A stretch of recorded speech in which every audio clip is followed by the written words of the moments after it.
يا أيها المدثر قم فأنذر وربك فكبر وثيابك فطهر والرجز فاهجر ولا تمنن تستكثر ولربك فاصبر فإذا نقر في الناقور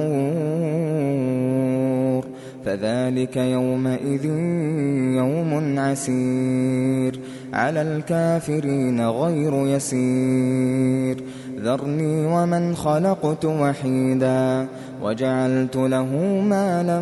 ممدودا وبنين شهودا ومهدت له تمهيدا ثم يطمع أن أزيد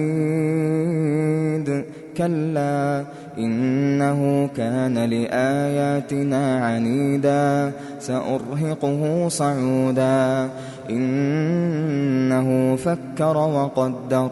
فقتل كيف قدر ثم قتل كيف قدر ثم نظر ثم عبس وبسر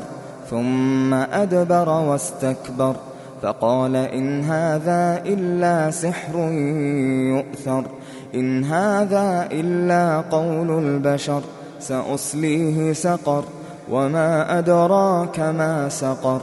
لا تبقي ولا تذر لواحة للبشر عليها 19 وما جعلنا أصحاب النار إلا ملائكة وما جعلنا عدتهم إلا فتنة للذين كفروا ليستيقن الذين أوتوا الكتاب ويزداد الذين آمنوا إيمانا ولا يرتاب الذين أوتوا الكتاب والمؤمنون وليقول الذين في قلوبهم مرض والكافرون ماذا أراد الله بهذا مثلا كذلك يضل الله من يشاء ويهدي من يشاء وما يعلم جنود ربك إلا هو وما هي إلا ذكرى للبشر كلا والقمر والليل إذ أدبر والصبح إذا أسفر إنها لإحدى الكبر نذيرا للبشر لمن شاء منكم أن يتقدم أو يتأخر كل نفس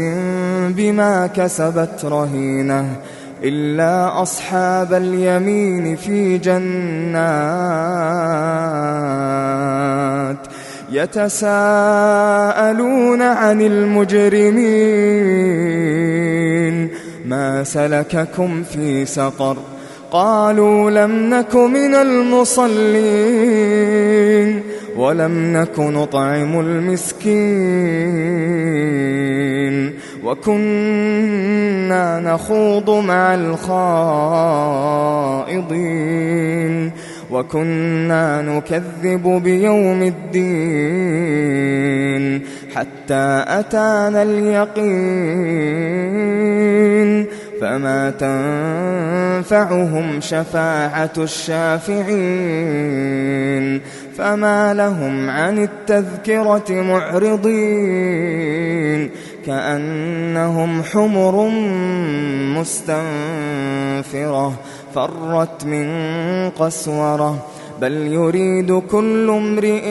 منهم أن يؤتى صحفا منشرة كلا بل لا يخافون الآخرة كلا إنه تذكرة فمن شاء ذكره وما يذكرون إلا أن يشاء الله هو أهل التقوى وأهل المغفرة.